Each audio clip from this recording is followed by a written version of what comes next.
I was born into the stench of the docks, though no one ever bothered to record where or when. The first memory that has never left me is not a face or a voice, but a smell, thick, rotten mix of fish guts, salt water, human sweat, and the sour tongue of spilled beer that had soaked into wood for decades. When I think back on my childhood, I don't recall laughter or warmth. I recall rats with mangy fur and sharp black eyes darting beneath crates while I chased them with a stick, pretending I could kill something larger than myself. Hunger shaped me more than any parent ever did. I don't remember my mother's face. I don't remember her voice. Perhaps she died early, or perhaps she simply left and never looked back. In those days, women disappeared as quietly as candle smoke. My father I remember only as a pair of rough hands pushing me behind a tavern door the night he was dragged into an alley by debt collectors. He didn't return. I survived by clinging to anything that didn't actively try to kill me. Some days it was a rotting piece of bread someone had thrown away. Some days it was a fish head left on a barrel. Some days it was nothing at all. The docks were a cruel parent. They taught me early that a boy who showed weakness did not see adulthood. Sailors shoved me aside, merchants kicked me when I got too close to their wares, and drunk men treated me like a stray dog that they might feed or beat depending on their mood. I learned to read faces faster than words. A twitch of an eyebrow, a tightening of a fist, these were the letters and phrases of my education. At night I slept beneath overturned boats or behind stacks of rope that smelled like mold and seawater. The cold was a living thing that gnawed through my clothes and bit at my bones. The sea, I learned, could be cruel even from a distance. I had dreams, once foolish dreams. I told myself that one day I'd become a sailor on a merchant ship and earn wages of my own. I'd wear boots that weren't full of holes. I'd eat bread that hadn't been nibbled by rats before I found it. I'd sleep in a bed that had blankets, but the sea does not care for dreams. It only takes... I was around 30, though I looked smaller from hunger when my life slipped from misery into hell. It began the night I was kicked awake by a heavy boot. It was well past midnight, the docks quiet except for the creaking of ships and the gentle slap of water against barnacle-coated wood. The man looming over me smelled of gunpowder and sweat, and I knew from the shadow of his hat that he wasn't a merchant sailor. Pirates had a smell of their own. A mixture of rum, unwashed flesh, and something sharp like rusted iron. I didn't yet understand that the smell was blood. "You can walk?" he asked. I blinked up at him, half asleep and terrified. I lied. "Good." He grabbed me by the collar, lifting me as if I weighed no more than a sack of grain. "You're coming with us?" I kicked and clawed, but he hit me so hard across the head that the world went black for a moment, the sound buzzing in my ears like angry flies. When my vision cleared, I was being dragged down a wooden pier toward a dark ship with torn sails and a figurehead carved into the shape of a snarling beast. At the bottom of the gangplank, 2 more men waited, one missing his left eye, the other covered in tattoos of snakes that curled around his arms and disappeared beneath his shirt. "This one's small," the tattooed man said, frowning. "Captain won't want another useless brat. He's quick," the one holding me said. "I seen him run. He'll fix ropes, scrub decks, whatever's needed." They shoved me up the gangplank.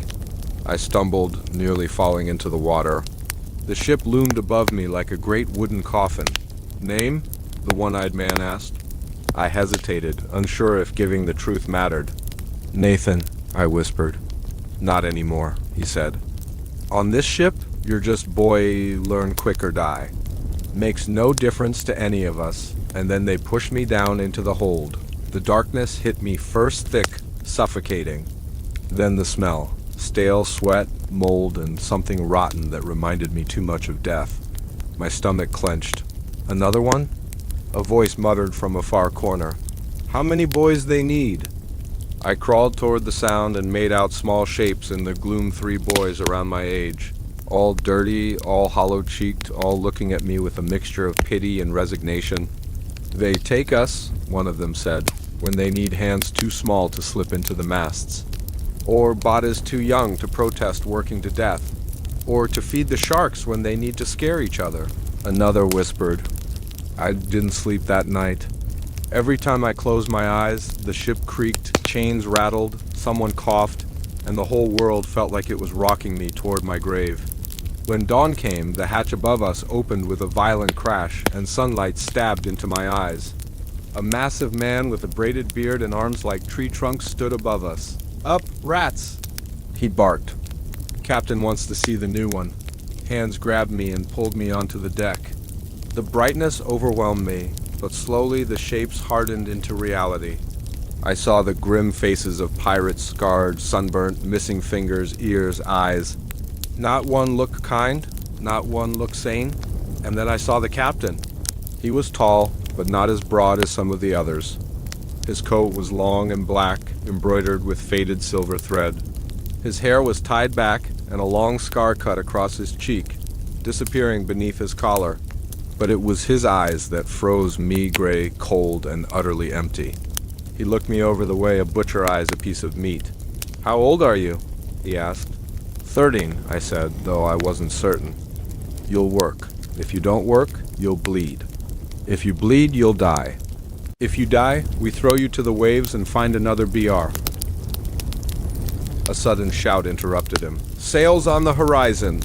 The captain didn't even flinch. Then we set course. "Move, you useless lumps!" The ship erupted into chaos. Men scrambled up ropes, yanked on lines, shouted at each other. I stood frozen until the captain turned to me sharply. "You boy, get to the deckhands. Do what they tell you. If you get in the way, someone will beat you, hard." And so began my first day as a pirate. They made me scrub the deck until my hands bled. They made me carry buckets of water heavier than my arms could bear. I tripped once, spilling some of it, and the man nearest to me struck me across the head so hard my vision blurred. By midday the sun burned my skin raw. By evening I could no longer feel my feet. By night I tasted salt, my own sweat mingled with the sea as I curled up against a coil of rope and listened to the groaning of the ship. But even then I had not yet seen the worst. That came the next morning. A man had fallen asleep during his watch. Maybe he was sick, maybe he was exhausted, maybe he simply blinked too long. The punishment was swift. They tied him to a rope, dragged him across the ship's barnacle-covered hull, and pulled him up again, bleeding from head to toe.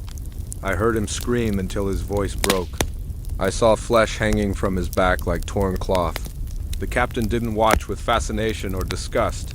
He watched with boredom. Like this was routine, like this was normal. And for pirates, it was. That night, lying on the hard deck, too tired to cry, I realized something with cold certainty. My old life had been misery. This new life was hell. And the sea, I knew now, did not simply take. It devoured. I didn't sleep at all that night. Every time I closed my eyes, I saw the man being dragged under the ship, his skin scraped raw by barnacles, blood clouding the water, his screams echoing in my ears. I had known cruelty in the streets, but it was nothing like this. The docks had been heartless. Pirates were soulless. By dawn, my stomach had twisted itself into knots. I felt nauseous from hunger, exhaustion, and fear. The sunrise spread across the ocean like spilled fire, and for a brief moment it painted the ship in gold. It might have been beautiful if not for the stench of unwashed bodies, mildew, and gunpowder. "Up, rat," someone growled above me. A heavy kick struck my ribs. I gasped and scrambled upright, coughing. It was the one-eyed pirate, the same man who had questioned my name the night I was taken. "Work starts earlier than your street sleeping," he said. "Move." He grabbed me by the collar and dragged me across the deck. The boards were rough beneath my bare feet, splinters digging into my skin with every step. "Today you learn ropes," he said. "And if you fall, don't expect any of us to reach for you." He wasn't exaggerating. I watched two grown men racing across the rigging above us, and not one person glanced up to check on them. If they slipped, the sea would take them before anyone else even noticed.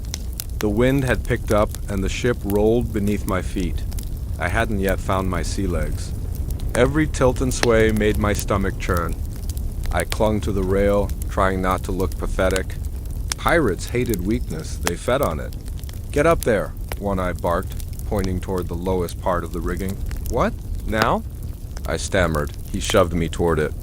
"Faster, before I throw you over myself." The rope ladder swayed wildly. My hands trembled when I grabbed it.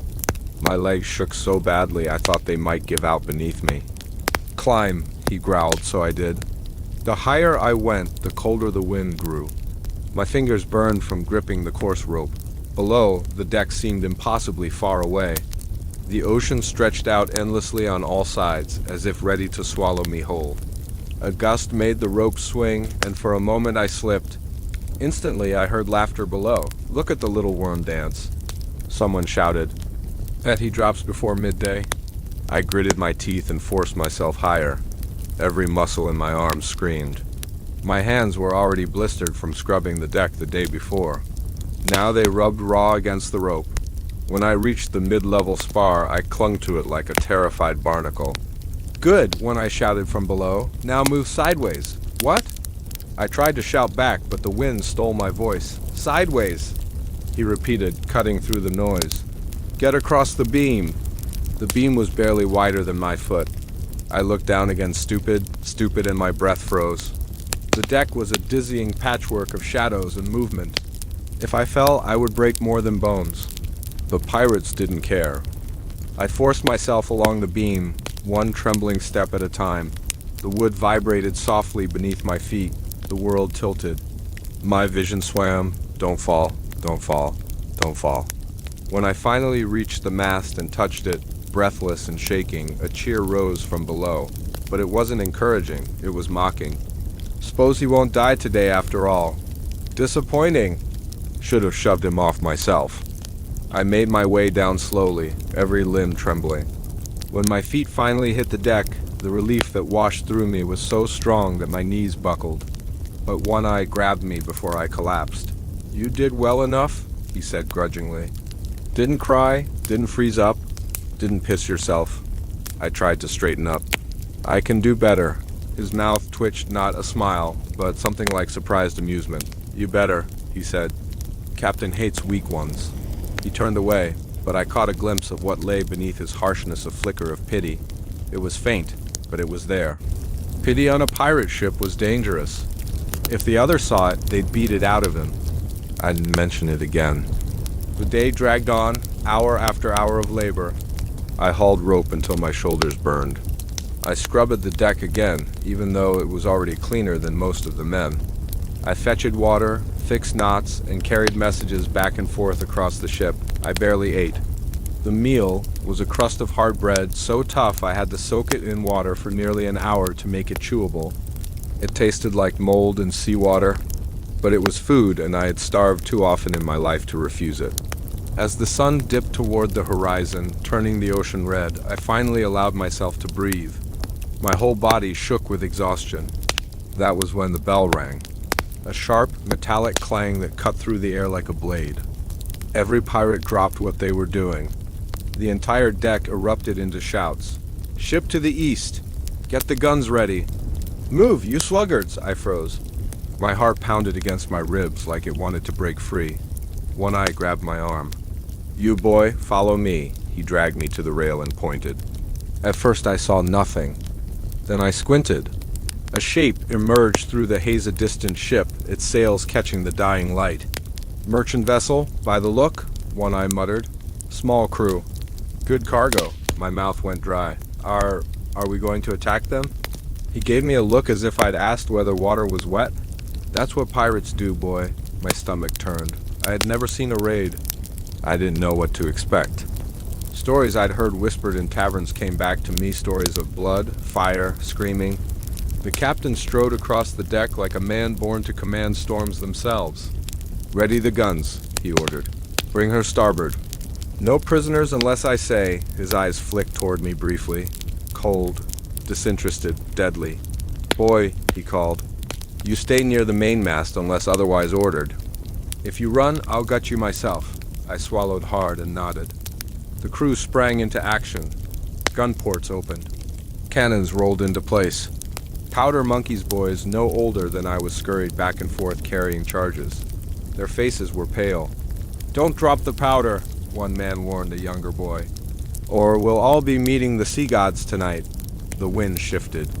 The other ship grew larger, clearer. I could make out its flags, its wooden hull, the silhouettes moving on its deck. "Do they know we're pirates?" I asked One Eye quietly. He snorted. With our colors flying? Aye, boy. They know. The black flag snapped in the wind above us, the skull glaring down like a promise of death. The merchant ship began to turn, trying to flee. It won't help them, One Eye muttered. Not with the captain in this mood. The cannons fired. The sound was deafening like thunder exploding inside my chest. Smoke filled the air, thick and acrid. My ears rang, my eyes burned.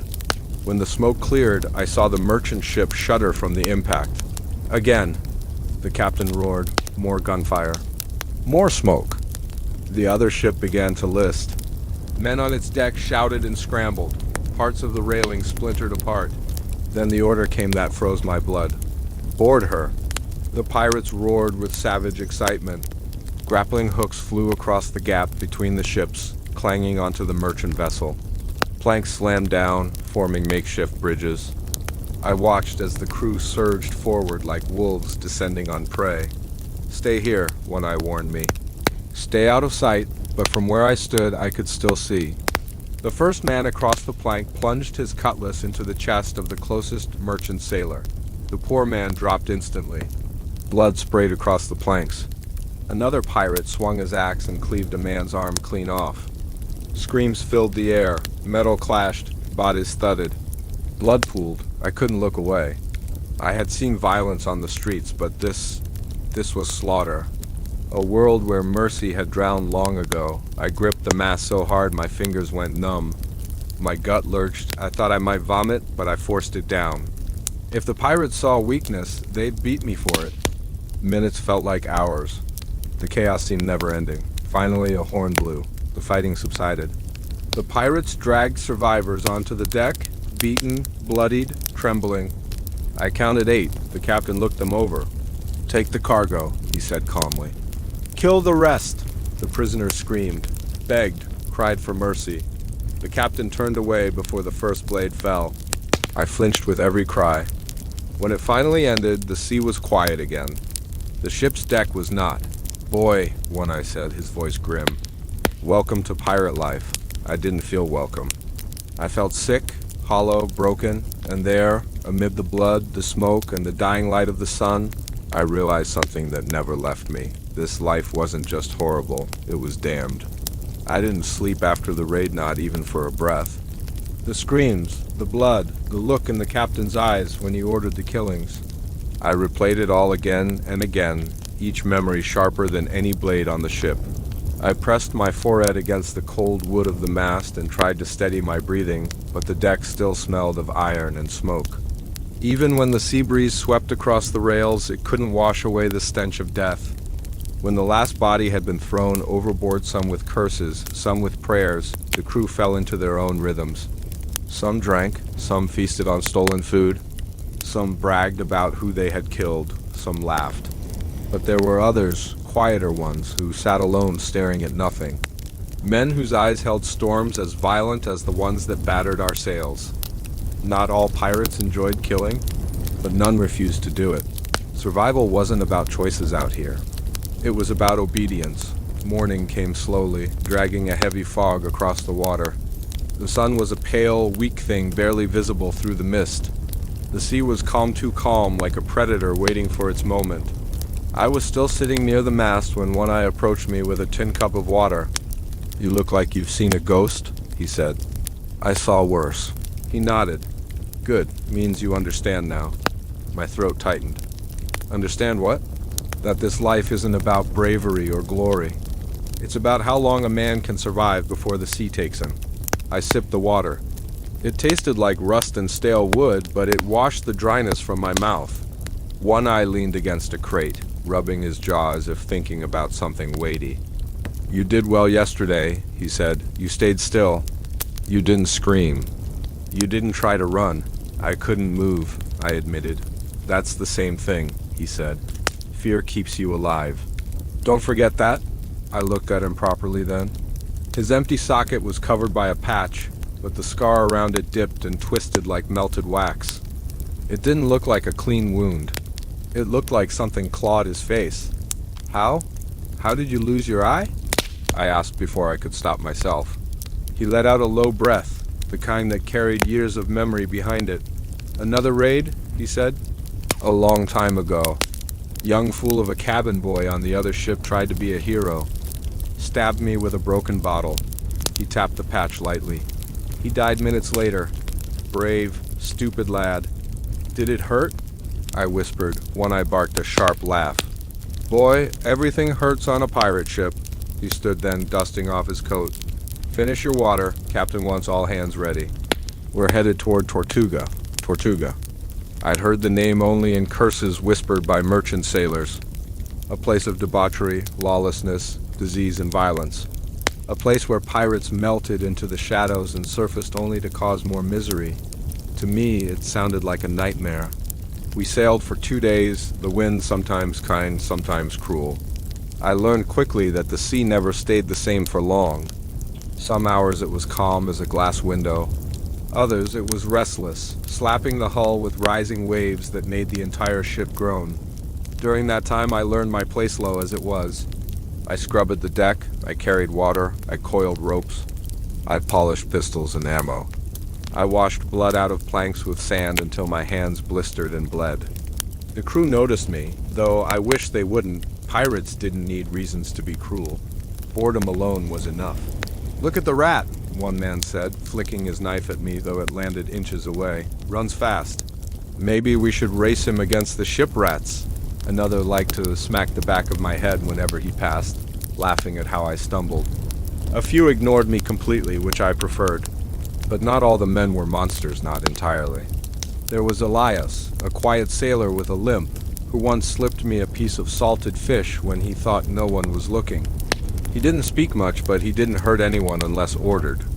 There was Bran, a scarred brute who grumbled more than he spoke, but who left me alone as long as I stayed out of his way.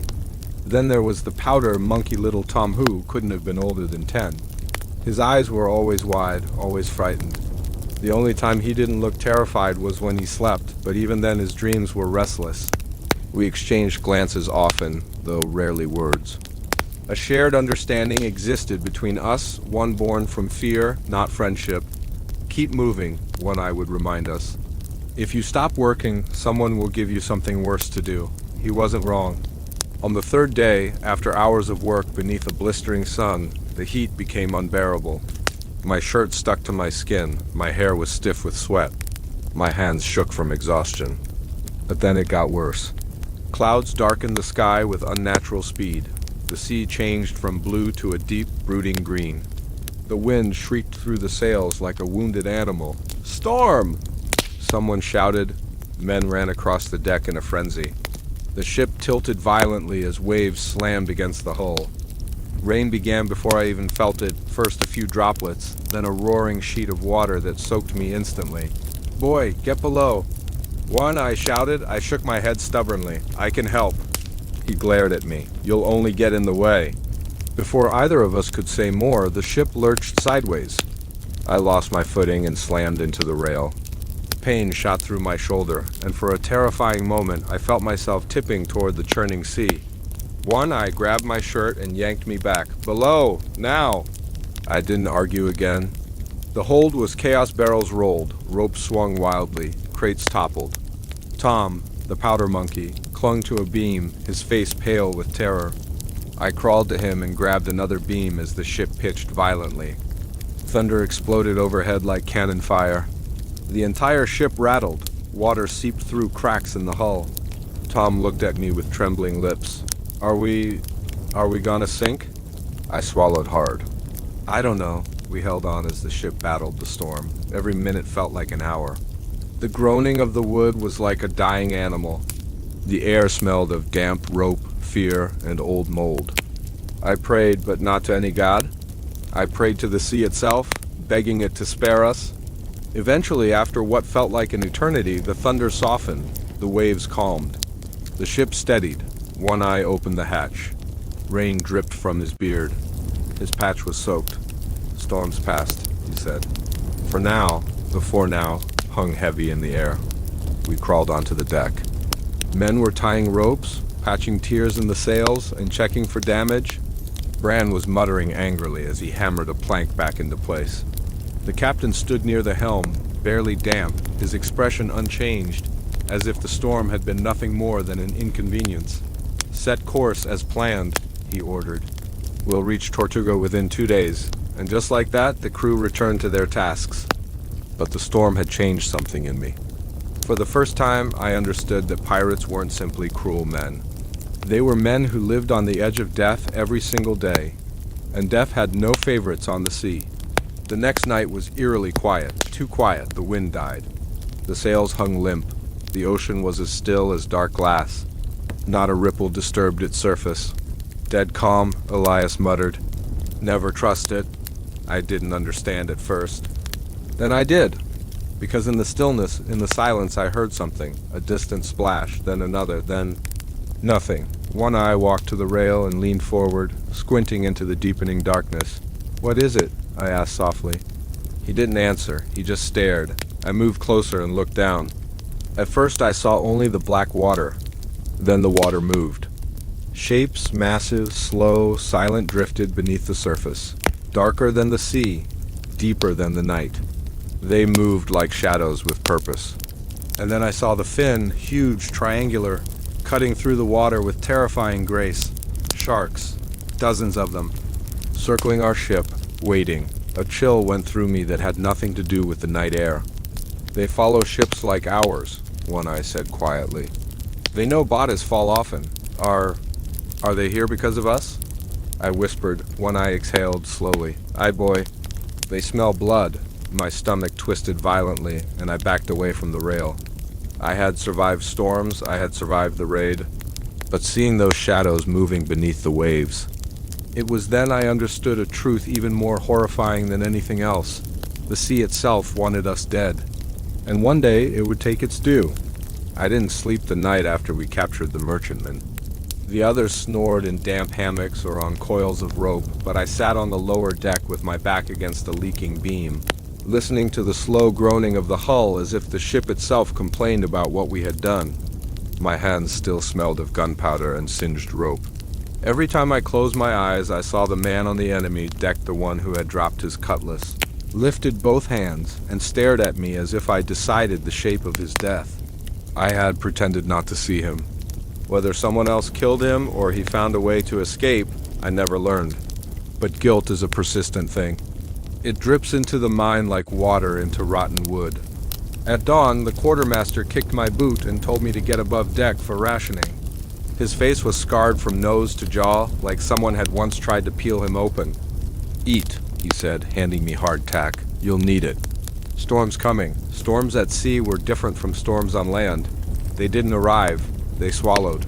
One moment the sky was pale and harmless. The next it was bruised purple, like the heavens had taken a fist to the face. The wind sharpened. The waves rose and fell with the slow rhythm of something ancient waking up. We reefed sail. The masts creaked like old bones. The captain walked the quarterdeck, boots planted wide, his coat snapping behind him like a torn banner. He didn't shout not yet. A silent captain was worse than an angry one. It meant he was preparing himself for whatever misery the ocean planned to throw at us. The first punch of wind nearly ripped me off the ratlins. Salt stung my eyes as if nature was trying to blind me before the real fight began. A wall of rain hammered the deck so hard it bounced. Men swore. Someone prayed. Someone else laughed like a madman. And then the sea rose. A wave taller than the mast came straight at us. For a moment it looked frozen blue, black, and silver, curved like a monstrous hand preparing to slap our ship into splinters. I remember gripping the shrouds so tight my bones ached, thinking this is how I die. Not in battle, not from hunger, but swallowed whole. But the ship lifted. Slowly, impossibly, she crawled up the side of the wave like a stubborn animal refusing to kneel. At the top she hesitated, trembling under the weight of the sea, and then dropped down with such force every rib in my body clashed against the other. Barrels smashed loose. A boom swung wild and took one man overboard. No one even shouted his name. The water claimed him too fast for anyone to pretend rescue was possible.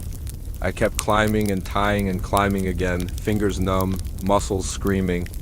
Rain turned the deck into a river that fought against the boots of every man still standing. By the time night fell, the storm had changed from fury to cruelty, a steady, punishing rain, a wind that moaned like a widow, and a sea that tossed us around like children's driftwood toys. The lanterns were gone, the compass housing was cracked, the map chest slid from one side of the cabin to the other with every tilt, but we were alive. Morning came like a poor apology, gray, cold, and quiet in the way a battlefield is quiet after the fighting ends. We counted ourselves, 3 missing, 2 injured beyond usefulness, 1 with a broken arm tied up in spare sailcloth. The captain gathered us around the mainmast. His hair was plastered to his skull, his eyes shrunken, his beard dripping. "We need repairs," he said, "and repairs mean land. And land means risk," no one argued. Not because we agreed, but because tired men don't waste breath. I felt hollow, like the storm had scooped part of me out and thrown it into the sea with the bodies of those who didn't make it. I wasn't afraid anymore, not exactly. Fear takes energy. I simply felt used up. We sailed west toward an island the captain said was uninhabited. He was wrong. Long before we saw land, we saw the smoke. Then the canoes. And then the men in them, silent, painted, watching us like a drifting sickness they were deciding whether to let ashore. I swallowed hard, the ocean behind us, the unknown ahead. Life as a pirate was horrible long before I became one. But that was the moment I understood something new. There were still many kinds of horrible I hadn't yet lived through. The canoes glided toward us without a single splash out of rhythm. That alone frightened me more than muskets ever had. A pirate crew is noisy by nature. We shout, curse, taunt, and argue. But these men came as silently as dawn fog. Their faces were streaked with white and red paint. Their hair was oiled and bound, their eyes did not blink. The captain ordered us to stand easy, but half the crew reached for weapons anyway. You can't blame them. When you've lived your life taking from others, you assume one day others will take from you. The canoe circled us once, then twice. I could feel dozens of eyes crawling over my skin, studying whether we were worth killing. When their leader finally spoke, his voice was calm, deep, controlled the voice of someone who feared nothing in the world around him. "You come broken," he said in accented English. "Storm sends you. Why?" The captain raised both hands, palms open. "We seek only repairs. We mean no harm." I winced. His accent always mangled the word harm. The speaker frowned as if insulted, and for a heartbeat I thought we'd be skewered with spears. But the man nodded once. "Follow? Stay close. Do not touch land without permission." The canoes turned as one, paddles striking water with the same effortless rhythm. We followed them, our damaged ship trembling with every swell. As we approached the island, the smell of wood smoke and roasted fish drifted over the waves.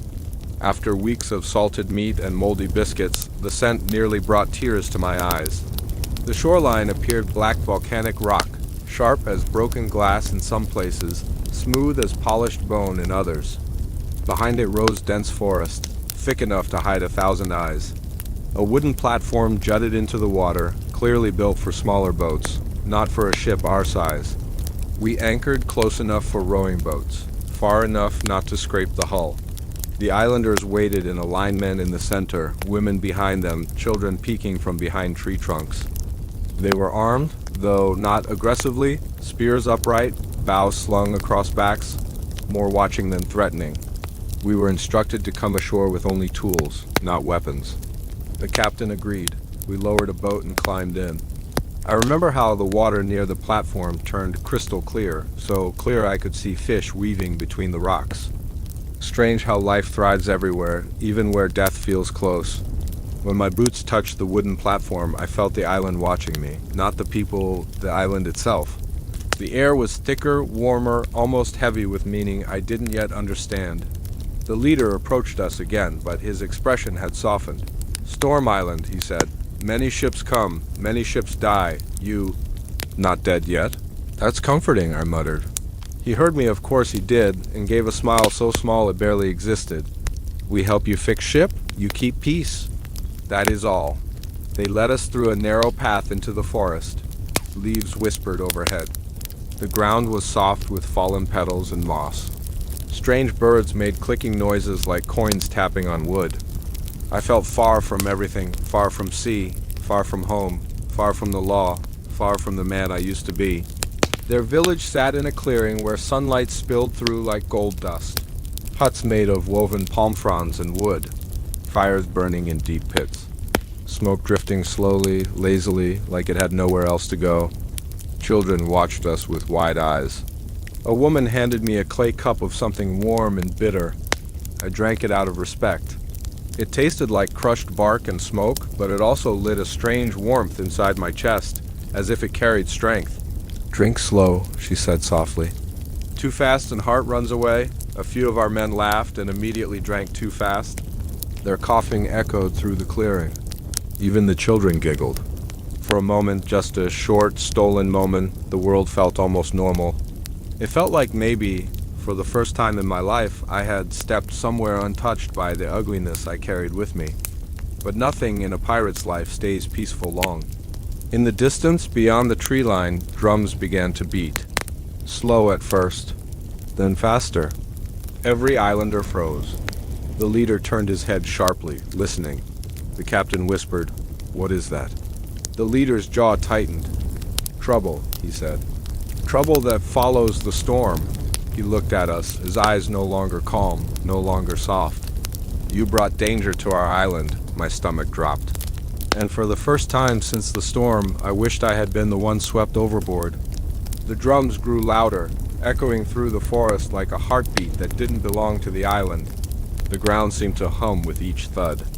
The leader motioned for his people to gather, and they moved instantly, forming tight, practiced groups as if they had rehearsed this moment 100 times. "You must return to your ship," he told us. His voice was steady, but the muscles in his jaw were tight. "The danger is not from us. But if you stay here, you make it worse." "What danger?" the captain asked. The leader didn't answer immediately. He was listening in a way that reminded me of a hunter sensing a predator. Only when the drums paused abruptly did he speak. "Another crew," he said. "Men like you? Pirates." My throat went dry. Pirates feared no government, little law, and few navies. But the one thing we did fear was other pirate crews. They had nothing to lose and everything to take. Brutality was their language. Betrayal was their currency. "Do you recognize them?" I asked. He nodded once. Black Kestrel. The name hit me like cold steel. Black Kestrel's crew wasn't just feared, they were hated. Men who burned ships with prisoners still inside.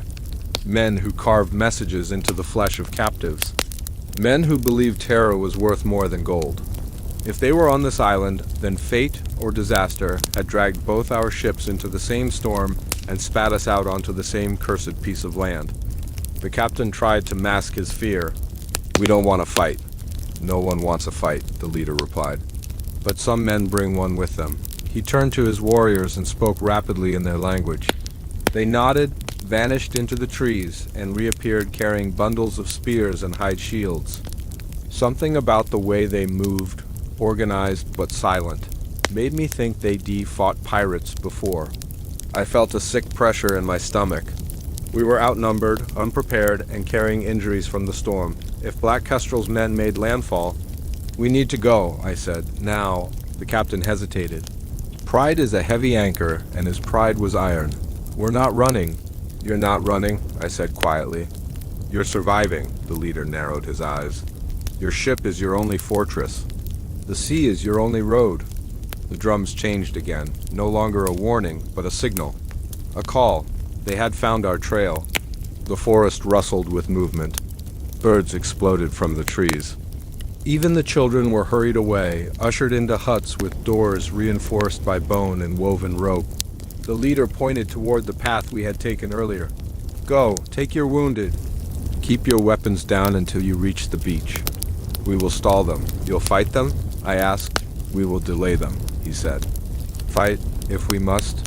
He said, "Fight the way a man speaks of burying a friend, with resignation, not bravery." As we rushed back down the narrow forest trail, I couldn't shake the feeling that we were already too late. The drums moved with us, following us, as if the sound crawled through the trees. Shadows flickered between trunks. Once, I swear I saw a flash of steel. Our men were breathing hard, stumbling, breaking into sprints whenever branches cracked in the underbrush. I kept looking over my shoulder, waiting to see the Black Kestrel crew burst from the vegetation with their jagged blades and cruel smiles. When the beach finally appeared, sunlight hit my face so abruptly it made my eyes sting. "Get the boats in the water!" The captain barked. 2 men pulled the wounded aboard. Another man pushed off so fast he fell into the surf. We grabbed him and dragged him in. Every second felt like a stolen miracle. As we shoved the last boat off, the forest behind us erupted with screams, angry, violent screams. Not from the islanders. From the pirates hunting us, I heard the unmistakable crack of a musket. A moment later, we saw them. Black Kestrel's men burst onto the sand with all the grace of rabid dogs. Wild hair, bare chests smeared with ash, belts heavy with pistols. Some were laughing. Others were shouting our names, our actual names, which meant they'd studied us. Hunted us. A bullet splashed into the water inches from our bow. We rode like demons. Muscles tore, fingers bled. Breath came in broken gasps. When we reached our ship's rope ladder, men scrambled up it so fast they nearly ripped it loose. I climbed last, boots slipping on wet rungs, heart pounding so hard it felt like it might burst. As I reached the railing, I glanced back. Black Kestrel's crew was already shoving stolen canoes into the water. They were coming, and the islanders' drums had fallen silent, which meant either they had retreated, or they had been silenced. We didn't have time to raise anchor properly. We hacked the rope, letting it sink, and the ship swung violently as the tide pulled her free. The sails went up with frantic hands. Knots were tied wrong, lines crossed, but we didn't care. We needed movement. Any movement. Before Black Kestrel's men reached us. I heard the thud of their canoes hitting the waves. I heard their whoops, their laughter, their mocking calls carried by the wind. I heard one of them shout my name again. Not my pirate name, my real name, the one I hadn't heard in years. The one I buried the moment I stepped onto a pirate ship for the first time. My blood turned cold. "Get US into the wind!" The captain roared. The sails caught, puffed, snapped hard enough to jolt the mast. The ship lurched forward, bow lifting slightly as she embraced the sea. But the Black Kestrel's canoes were fast, faster than I remembered. They cut across the water like arrows. There were more of them than I expected, twice as many, maybe more. Our gunners tried to load the swivel guns, but the powder was damp. A few shots fired weakly, splashing uselessly into the surf. One of our pistols misfired and blew sparks across the deck, nearly catching a coil of rope. "Damn the storm," the quartermaster growled. "Damn the day we ever came here." The wind picked up, not strong, but steady, enough to give us a small lead, enough to force the canoes to strain harder, but they didn't slow. They didn't tire. They paddled like men possessed, muscles carved from hardship and hate. And then I saw him, standing upright in the largest canoe, coat patched together with different colors of stolen cloth, beard braided with bone beads, and a black kestrel feather tied to his hair. Captain Torren Vane, the butcher of the Southern Passage. His eyes locked onto me with a familiarity that made my stomach twist. "I know you," he shouted across the waves. "You owe me a debt." My hands shook so hard I nearly dropped the rope I was tying. Sweat stung my eyes. I couldn't breathe. The captain turned to me sharply. "You know him?" I didn't answer. I couldn't. A cannon shot boomed behind us, weak but real. One of our gunners had finally gotten a dry powder charge to ignite. The ball soared over the canoes, splashing behind them.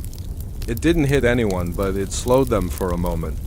That moment saved us. The wind shifted, a lucky turn. Our sails filled better. The ship leaned into the breeze, and suddenly we began to gain distance, slowly, barely, but enough. "Raise the topsail," the captain shouted. I scrambled up the rigging, body aching from the storm and the sprint through the forest. My fingers slipped on wet rope. Twice I nearly fell, but I forced the sail up. The canvas caught the wind and billowed like a great white lung. The ship surged forward. The canoes fell behind, paddlers cursing, water frothing under their furious strokes. But Torren Vane kept standing, eyes fixed on me, a calm smile stretching across his cruel face. "You can't outrun me," he shouted. "Not again, not again." The words smashed through my skull. I had tried to forget that night years ago, the night I deserted from his crew, the night I ran while others burned, the night I abandoned men who didn't deserve a fate like that. And now he knew exactly where I was. One of our men tugged at my pant leg. "They're falling behind." He was right. The canoes were shrinking into the distance. The wind favored us, pushing us away from this cursed island and the horrors it held. The ocean stretched out open and wide ahead of us. We were escaping, but escape isn't freedom. Not when a man like Torren Vane knows your name. Not when he knows your face. Not when he wants you alive more than he wants your ship or your gold. Hours passed. The island faded. The sea calmed. The sky opened up with pale sunlight like a hesitant blessing, but peace never returned, not inside me. I watched the horizon, half expecting the canoes to reappear like phantoms. I kept hearing the drums in my head, even though they were long gone. Every shadow on the waves looked like a pursuing boat. Every creak of the boards sounded like a warning. As night fell, the captain approached me. "You need to tell me the truth," he said quietly. "Who is that man?" I stared at the dark sea, the rippling reflection of the moon, the broken pieces of my past drifting back to the surface. "I used to sail under him," I whispered, and I ran. "Why?" I swallowed. Because the truth was darker than anything we had faced that day. Because the truth was why Torren Vane wanted me alive. Because the truth was the one thing I had hoped to leave behind forever. I finally forced the words out. "I ran," I said, because I saw what he did to his own crew. When I finally said the words out loud, the captain didn't react the way I expected. He didn't curse, didn't shout, didn't accuse me of hiding the truth. He just stared out over the black water, breathing slowly, like a man trying to understand the shape of a coming storm. "What did he do?" he asked at last. I didn't answer immediately. My tongue felt heavy, like my mouth refused to form the memory. Only after a long silence did I feel the strength to speak. "He punished disloyalty," I said softly. "But not in the way a captain normally would. He made examples. He made suffering into something he enjoyed." The captain was quiet, waiting. When one of the crew questioned a decision, I continued, "Vane didn't just lash him. He ordered us to tie the man to the mast. Then he made every crew member walk past and cut him. A slice each, one by one, even the young ones. Even me." The captain's brows tightened. "And you did it?" "I did," I whispered. "Everyone did. Because if we refused, we'd be tied next." The memory hit me like a wave I wasn't ready for. The sound of the man's breathing turning from sharp to rattling. The way his knees shook, the way he tried to look each of us in the eye as we passed. Not accusing, begging, and the wet heat of blood on the deck beneath bare feet. I swallowed hard. "But that wasn't the worst of it," I said. "Not even close." The captain looked at me with a kind of grim patience. The way a man listens to someone confess something that can't be washed away. "One night," I said, "we came across a stranded ship, a small merchant sloop. Only 6 people on board. They surrendered immediately. They had no cargo worth taking. Nothing valuable at all. But Vane ordered us to drag them aboard anyway." My fists tightened. I could still hear the screaming sometimes, like echoes trapped in my skull. He accused the merchant captain of lying about the value of the ship. And when the man swore he wasn't, Vane ordered his tongue cut out. Then he made us watch while the others were dealt with. The captain looked sick but kept listening. "I tried to intervene," I said. "Not to save them, I wasn't brave enough for that. But I tried to convince Vane they weren't worth the trouble. He turned on me, told me to choose one of the prisoners myself, told me to kill him as a sign of loyalty." The cold wind cutting across the deck suddenly felt like a memory of that night. "I couldn't do it," I whispered. I froze. He noticed. And he smiled, a smile I'll never forget. He said he'd deal with me later. It was the later that pushed me to escape. I waited until he was drunk in his cabin, until the sea was calm and the watch distracted. I stole a rowboat and slipped into the night, rowing until my arms nearly tore from their sockets and the lanterns of his ship were just sparks swallowed by the horizon. "And since then," I said, "I've lived every day knowing he'd come for me eventually." The captain rested his hand on the railing, thinking. A man like that, he doesn't forgive, not betrayal, not desertion. No, I said. He doesn't. The ocean was quiet, too quiet. The sky above us was cloudless, the stars bright and sharp, but the peace felt thin, fragile, a skin stretched over something rotten. After a long silence, the captain spoke again. You understand what this means, don't you? I nodded. He won't stop. He won't, the captain agreed. He'll sail after us. He'll find us. The worst part was that I knew he was right. Torren Vane wasn't chasing treasure. He wasn't chasing our crew.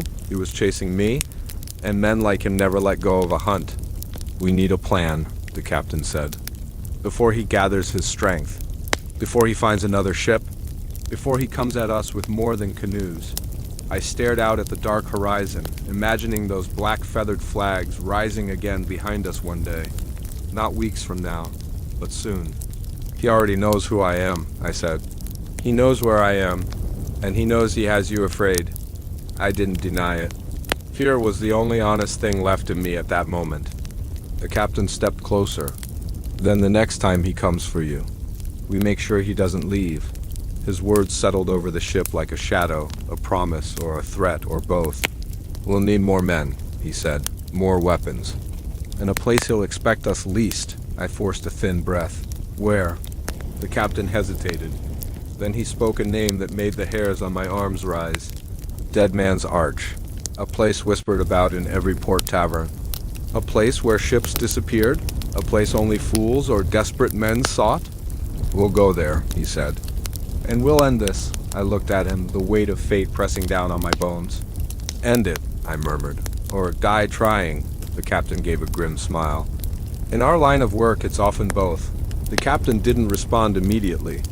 He just looked at me, the moonlight bouncing off his stern, weathered face. I could tell he understood exactly what I meant, even if he didn't speak it aloud. Some things at sea didn't need words. I see, he finally said. His voice was low, almost a growl. And now he knows you're here. Yes, I whispered, my throat dry. He knows where I am and he's coming for me. The captain's eyes darkened. Then we sail smarter, faster. We take no chances. You'll stay close to me. And you will not leave this deck for anything. I nodded, though fear clawed through me. Not the usual fear of the sea, the storm, or even pirates. This was personal.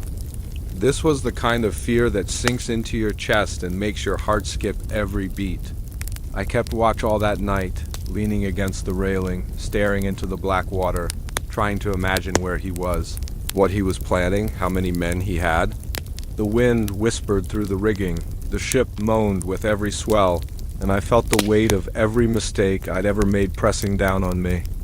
Somewhere in the distance, a dark shape moved, not fast. Not yet, but it moved. I tightened my grip on the rail. The next day brought neither safety nor comfort. The wind was favorable, yes, but that only made the sea more treacherous. Every swell threatened to pitch the ship onto its side. Every wave seemed taller, sharper, more determined. Every gull that cried overhead sounded like a warning. The crew whispered about Black Kestrel's men. Some said they were not mere pirates. They were monsters, hunters who didn't just kill for gold. They killed for sport, for vengeance, for the thrill of fear. Every story made me shiver, but I had lived through horrors before. I knew stories only captured fragments of truth. Still, the thought that one man wanted me alive, personally, was worse than all the storms, raids, and punishments combined. By afternoon, a lookout shouted, "Ship off the starboard bow!" I ran to the rail. There they were. Torren Vane's black sails cut against the horizon, the glint of the sun catching on blades and pistols. He hadn't sent just one canoe, it was his full crew, all of them. Hundreds, maybe, enough to make sure we didn't escape. The captain gritted his teeth. Brace yourselves. They want the boy, and they'll take the ship if they must. I didn't speak. My stomach churned, my hands trembled. I wasn't a boy anymore in age, but in fear, in this moment I was exactly that. A terrified child hoping to survive a nightmare he had once fled. Cannons were prepped, lines were tightened. Every man moved with grim efficiency. We were ready for battle, but even as we readied ourselves, I felt the true weight of terror settle in. This wasn't about gold or revenge. this was personal. And they had the advantage. Hours passed, the wind shifted unpredictably. Waves rose higher and lower, tossing our ship as though the sea itself were testing our resolve. Each time I glanced at the approaching black sails, my heart skipped. Every movement on their deck felt deliberate, like a predator stalking prey it already knew. At one point, a cannonball tore past our bow, splintering the railing. Wood and splinters flew. A scream rose from below deck. One of our men had been struck. Blood mixed with seawater, coating the deck in a terrifying slick. The captain yelled, "Return fire!" Our cannons groaned, fired, and each shot screamed across the water. Some struck, some missed. One cannon exploded from damp powder, sending flames licking the deck. I jumped back, heart racing, and narrowly avoided a falling beam. Tom, the powder monkey, clung to my leg, shivering.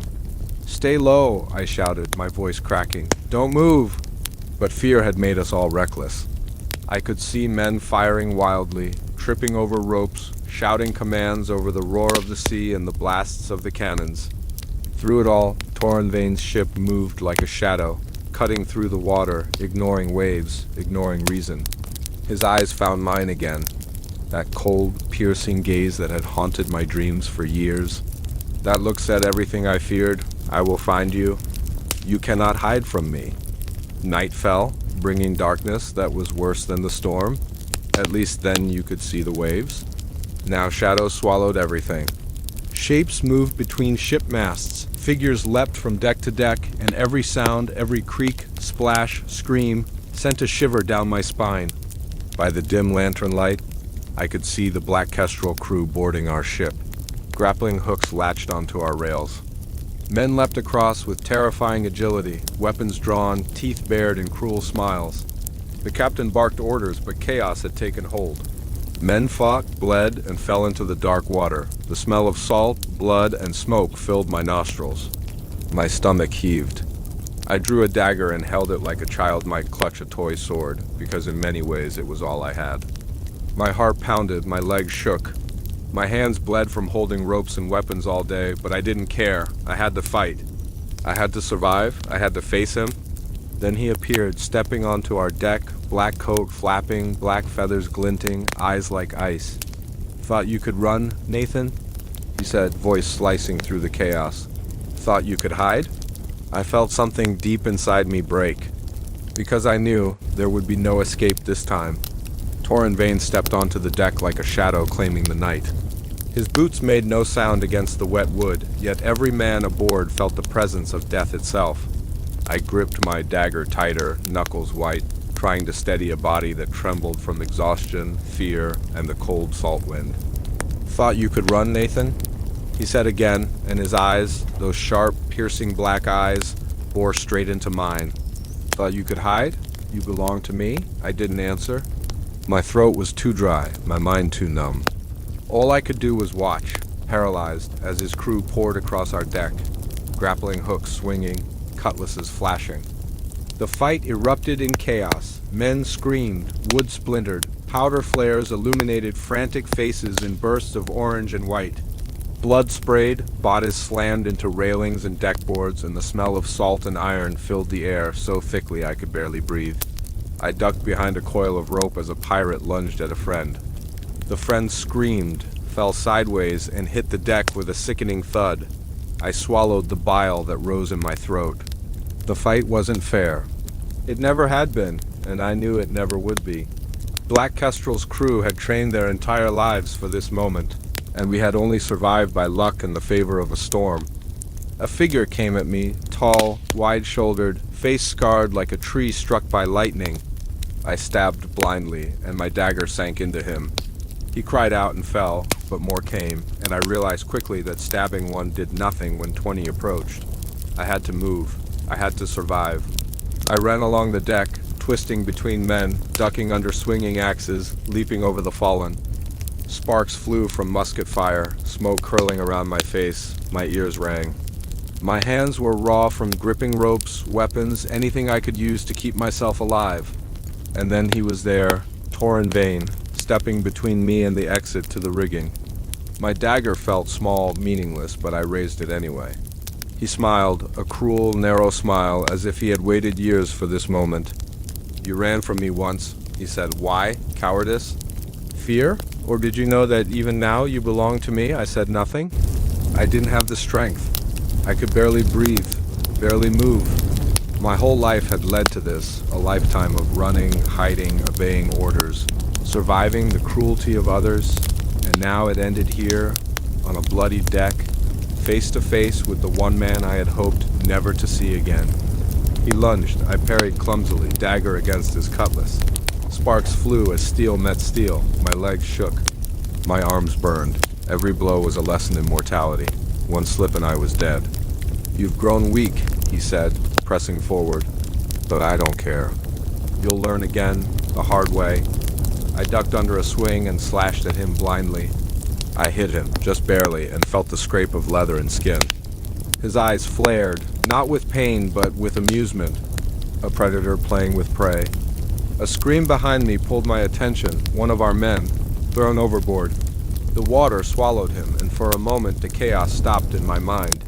I realized then that I was truly alone. Not alone in the world, but alone in this moment of life or death. Everyone else had either fallen, fled, or been claimed by the sea, and I would not join them. I could not. Torren's blade came down again. I barely blocked it, stumbled backward. My feet slipped on blood-slicked wood. I fell, dagger clattering out of my hand. I scrambled, heart pounding, and he was on me in an instant. I had no chance. He pressed his blade against my chest, inches from my heart. His eyes bored into mine. I could feel his breath, smell the smoke and salt and iron that clung to him. Do you remember, he whispered, why I spared you before? I didn't answer. I couldn't, because I knew then, as I know now, he said, pressing harder, that fear makes men useful. Fear keeps them alive. And you, Nathan, will learn that lesson again. He shoved me aside roughly and turned his attention to the rest of the deck. Chaos reigned. I scrambled to grab my dagger and found it again, holding it with shaking hands. The fight continued around me, but I couldn't look away. I couldn't think about anything except the cold certainty that my life would be taken if I faltered even once. Hours passed like minutes. The sounds of battle faded and surged, screams and clashes merging with the sea. Men were thrown overboard, cut down, or surrendered. By the time the moon rose high, casting silvery light across the bloodied deck, Torren Vane stood at the center, surveying his claim, our ship, our crew, our lives. He looked at me. You live, he said. For now, but remember this. Pirates die. Friends die. Fear dies never. I swallowed hard, chest heaving, and nodded. I didn't dare speak. I didn't dare move. I only watched, knowing that tomorrow or the next day or the next, he would come again. And I would survive again if I could, if I was strong enough. The night ended, the sea calmed, the wind shifted. And in the quiet aftermath, I realized one truth more terrible than any storm, any raid, any battle. Being a pirate wasn't just horrible. It was a life where survival alone was not victory, and the horrors that hunted you were patient, cruel, and relentless. Dawn broke over the water like a pale wound. The blood on the deck had dried to dark streaks. The smell lingered in every corner of the ship, coppery, sickening, a reminder of what had happened the night before. Most of the crew was quiet, heads down, hands raw from the fight, eyes haunted by the men who had fallen. Some didn't speak at all, staring at the horizon as if the sea might answer questions we didn't dare ask. I moved slowly across the deck, checking lines, gathering what little ammunition remained. My hands were stiff, bruised, and still trembling. I had seen Torren Vane take life with a casual grace that made my own survival seem like luck, not skill. Every time I thought of him, the cold dread returned. The captain summoned me. His face was drawn and pale, and I noticed for the first time how much the storm and the battle had aged him. He handed me a soaked piece of parchment. Charts, he said. We need to plot a course away from here. He won't stop. His voice was low, heavy with fatigue. We're limping, wounded, and far from friendly ports. But we must go. If he finds us again, it's over. I nodded, swallowing the lump in my throat. I felt more like a cabin boy than ever before. No glory, no adventure, just the stark knowledge that death had followed me and would follow me again. The rest of the morning was spent in grim efficiency. Men patched sails, repaired rigging, cleaned the blood from the deck, and tended to the wounded. Every task was a reminder of the chaos we had survived. No one laughed, no one joked. We were a crew haunted more by memory than by fear of the sea. The storm was gone, but the shadow it left on us remained. I kept thinking about Torren Vane. I couldn't understand why he had spared me after killing so many others. Maybe it wasn't mercy. Maybe it was that his cruelty demanded witnesses. Maybe it was because I had seen too much and he wanted me alive to remember. That thought made my stomach churn. By afternoon, the wind shifted favorably. The captain had managed to chart a course along a narrow, hidden channel, dangerous, shallow, and lined with jagged rocks, but it might give us the advantage. He ordered sails adjusted, the helm manned, and every man alert. Silence had fallen over the crew, a tense, waiting quiet. Even the deck creaked quietly as if holding its breath. I climbed to the crow's nest to keep watch. From there, I could see the horizon, the waves curling like silver knives under the sun. I scanned for any sign of black kestrel's pursuit. For hours, there was nothing, no sails, no glint of blades, no shadows moving across the water. But I knew better. Silence could be as deadly as any storm. It meant they were out there, hidden, waiting. Hours passed, and the sun began its descent. Shadows stretched long across the deck, darkening the bloodstains. I felt the same chill I had felt on that cursed island, the sense that danger didn't just lurk nearby. It breathed with us, moved with the tide, and would find us again when we least expected. By nightfall, we had put several miles between us and the island. The sea calmed, leaving only the soft lapping of waves against the hull. Some men finally began speaking again, whispering about the fight, about the losses, about Torren Vane. Their voices were low, haunted. They said names we would never forget, men who had been fathers, brothers, husbands, and friends. They said names we might never speak aloud again.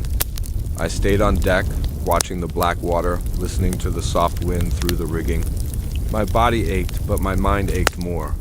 The weight of everything, the storm, the battle, the death, the relentless chase, pressed down on me.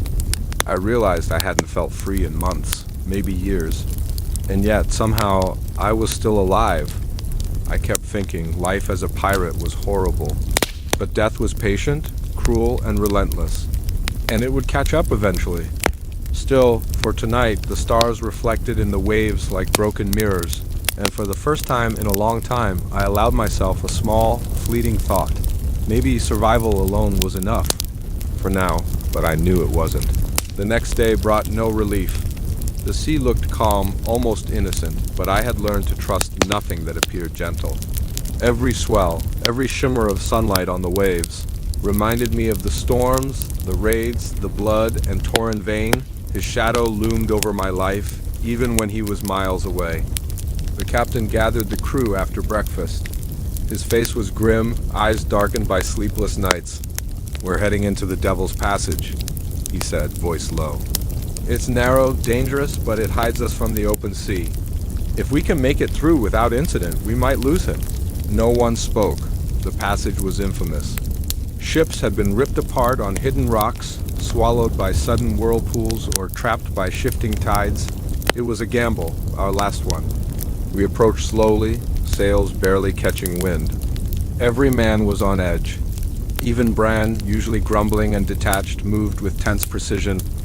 Elias muttered under his breath about old sailors' tales, about ships vanishing and never seen again. I didn't speak. My hands were busy, tying lines, checking rigging, scanning the water. Every shadow in the narrow channel could be a hidden rock or an ambush. Halfway through the passage, disaster struck. A sudden wave surged from the side, tossing the ship violently. I grabbed the nearest rope, scraping my hands raw, and looked over the edge. Dark rocks jutted from the water like jagged teeth. The captain shouted, but the wind and the roar of the surf swallowed his voice. Another wave slammed into the hull, splintering wood, sending barrels and crates crashing across the deck.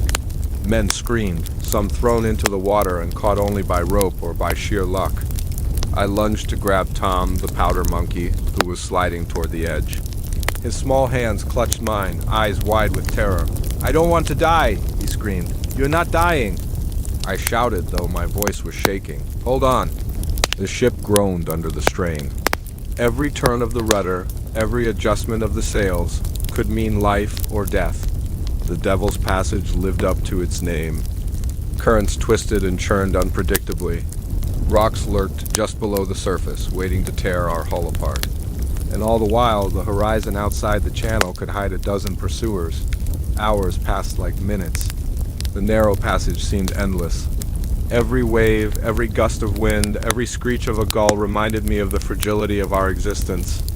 I realized then something I had long tried to ignore. Fear wasn't just a tool for survival. It was constant, a shadow that followed me even in moments of quiet. And no matter how fast we sailed, no matter how careful we were, it would never leave. By evening, we reached a small cove, hidden behind jagged cliffs. The water was still, almost mirror-like, reflecting the deepening red of the sunset. We anchored cautiously, knowing that even here, safety was temporary. The crew was silent, exhausted, and haunted. Injuries and fatigue made every movement painful. We tended to the wounded as best we could. Bandages were soaked, ropes frayed, hands raw. The smell of salt, blood, and sweat hung in the air. The cove offered no comfort, only temporary reprieve. I stayed on deck, watching the horizon. I thought about Torren Vane. I thought about the chase, the storm, the island, the battle. I thought about the men who had died because of me, because of the life I had chosen, because of the path I had walked straight into darkness. And I realized that there would be no end to this. Not until the sea took me or Torren Vane did. Not until I made a choice I wasn't ready to make, to fight, to run, or to die. Night came again, thick and heavy. Stars reflected faintly on the water like shards of glass scattered over black velvet. I couldn't sleep. The adrenaline, the fear, the memories, and the anticipation of what would come next were too strong. I sat on the railing, dagger in hand, staring into the infinite dark of the ocean.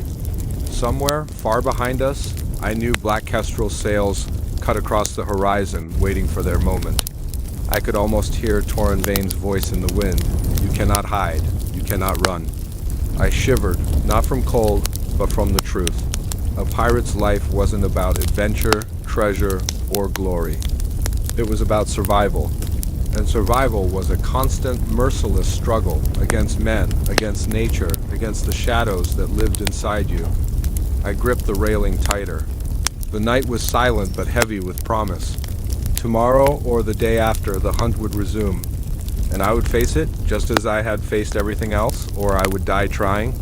Because on the sea, death does not negotiate. It does not forgive, and it never forgets. The morning was gray, the kind of gray that sinks into your bones and makes the world feel smaller. The cove offered little protection from the wind, and I could see the waves just beyond the cliffs rolling with quiet menace. Even here, I felt exposed, vulnerable. I had learned the hard way that the sea never truly rests, and neither did men like Torren Vane. The crew moved like ghosts, silent, wary. No one spoke of the battle. No one joked about the storm. We were alive, yes, but survival felt hollow. Every glance carried the memory of men lost. Faces twisted in pain, screams cut short by the sea, bodies sliding into darkness. Even those who survived carried it with them. I could see it in their eyes. The captain approached me quietly, his hands clasped behind his back. "We can't stay long," he said. "The cove is safe for now, but it won't hold if they find us. We have to repair the ship, then sail before they catch wind of us again." I nodded. My throat was tight. Every movement hurt. Every breath carried the weight of the last 24 hours. And yet I knew he was right. We had to keep moving. The sea demanded it. Torren Vane demanded it. Life demanded it. A cruel, relentless teacher. The repairs were painstaking.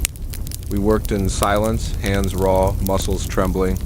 Every swing of the hammer, every coil of rope, every tightened sail was done with precision, because one mistake could mean death. The deck was slick with salt and blood, and the smell clung to our skin.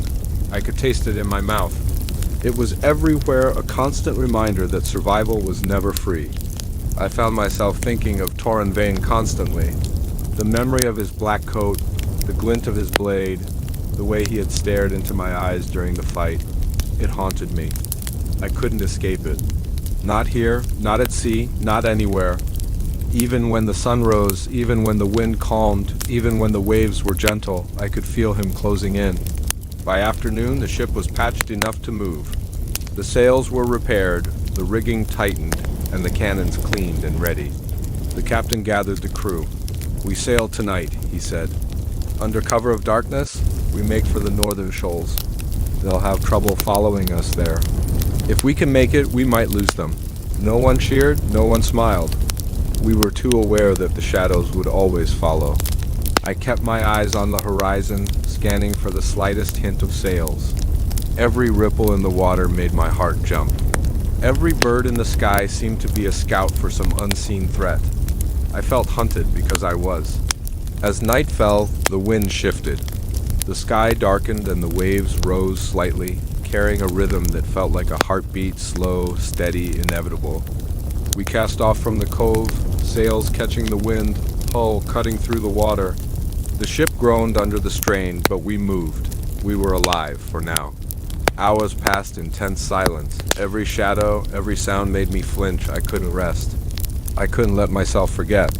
The sea stretched endlessly around us, black and unforgiving. The stars reflected faintly on the water, but even they seemed distant, indifferent.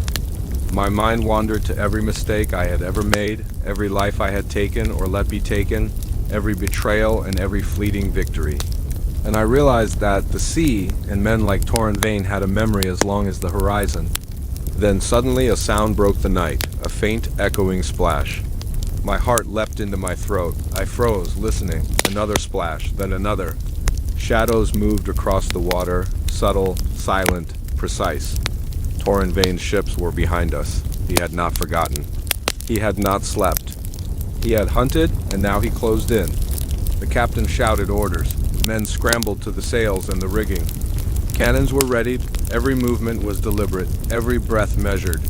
But I knew, no matter how fast we sailed, no matter how clever we were, the predator was patient. And patience is more dangerous than fury. I gripped the railing, knuckles white, staring into the darkness. The night seemed endless. The sea seemed endless. The chase seemed endless. And somewhere, far behind, Torren Vane smiled. He was coming for me. He had always come for me, and he always would. The chase had begun in earnest. Torren Vane's shadow stretched across the black water, his sails cutting the night like knives. I could feel it more than see it. A weight pressing on my chest. A cold certainty that no matter how far we sailed, he would find us. Every creak of our ship, every slap of water against the hull, seemed amplified in the silence between the waves. The captain barked orders, but even his voice trembled with the tension that gripped us all. "Adjust the sails! Keep her steady. Don't let them flank us." We worked quickly, hands raw from the previous day's repairs. Every movement was precise. Every eye scanned the horizon. Every mind calculated escape or survival. I felt a strange clarity in the chaos, as if terror had sharpened my senses. My ears picked up the faintest splash behind us. My eyes caught every glint of moonlight on rippling water. The ship moved almost as one, responding to commands and instinct alike. But I knew instinct could only carry us so far. Hours dragged on. The moon hung low, casting pale silver over the waves. Occasionally I caught sight of a black sail, faint against the horizon, moving with purpose. Torren Vane's fleet was organized, silent, relentless. They followed us like predators, knowing we were weakened, knowing we were desperate. The knowledge gnawed at me, a slow, burning anxiety that refused to leave. I kept thinking about the fight on deck, about the dagger pressed to my chest, about the men we had lost. Every memory twisted in my mind, feeding the fear that now ran deeper than the ocean around us. Even the crew felt it, even the captain. We were tired, wounded, and haunted, and our pursuer thrived on that. By the early hours of dawn, the wind shifted suddenly. Our ship heeled, sails snapping. Waves grew taller. I could hear the crew's whispered prayers, for luck, for strength, for mercy, but I knew better. The sea offers neither mercy nor favors. It tests, punishes, and waits for the weak to falter. A shout rang out. "Boats off the starboard bow!" I froze. Through the haze I could see them. Small boats, moving fast, cutting through the waves with terrifying precision. Torren Vane's men were boarding craft, ready to flank us, ready to close the distance. My stomach sank. We were trapped in a narrowing stretch of water, cliffs on one side, jagged rocks below, and now the enemy behind us. There was no escape, not from him, not now. The captain barked another order, desperation creeping into his voice. "Turn hard! Swing the wind, we take the northern shoal." I scrambled to adjust the rigging, muscles screaming, heart hammering. Every decision mattered, every second counted. A misstep would mean death, not just mine, but the lives of the men still clinging to the deck. I had learned long ago that a pirate's life was nothing but choices between death and survival. And now the choices were fewer than ever. The boats gained on us, cutting the water with practiced speed. They were relentless. I glanced over my shoulder and saw Torren Vane himself standing at the bow of one, black coat whipping in the wind, eyes locked on mine. That gaze, that terrible focus sent a chill down my spine. He had waited years for this. Years, and now he had me. He wanted me alive, yes, but only to make me suffer, to remind me of everything I had done and abandoned. A cannonball splashed nearby, shattering the water, drenching the deck. Men shouted, falling over one another. I gripped my dagger tightly, though I knew it was almost useless against a crew this determined. All I had was speed, cunning, and a stubborn will to survive. And yet, even as the northern shoal rose ahead, jagged and menacing, I realized something terrible. We were cornered. The cliffs, the rocks, the approaching boats, they left us no choice. We would fight, or we would die. And if we fought, I feared what the cost would be. I swallowed, feeling the salt sting in my mouth. My hands shook. My breath came in ragged gasps. I looked at the horizon, at the moonlit water, at the approaching death that had haunted me for years, and understood the truth of a pirate's life. Horrible is not the storm, or the battle, or even the blood.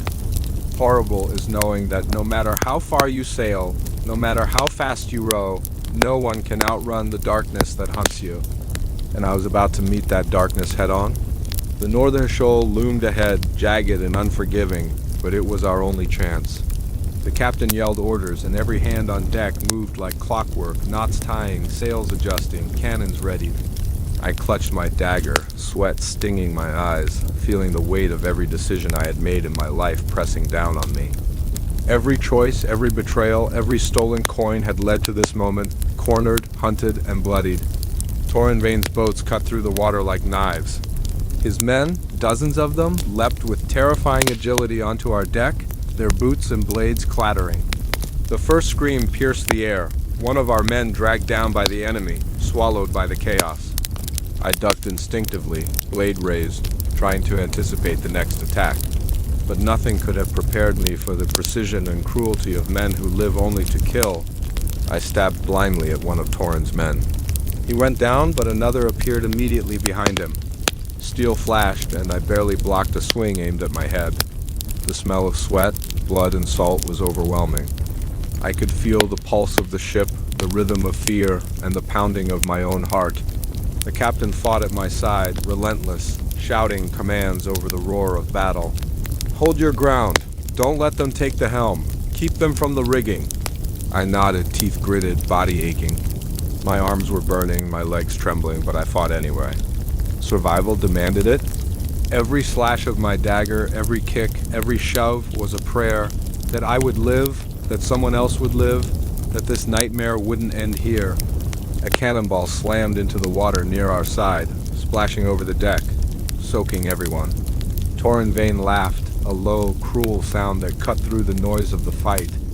I looked up and saw him, black coat whipping, cutlass in hand, advancing toward me.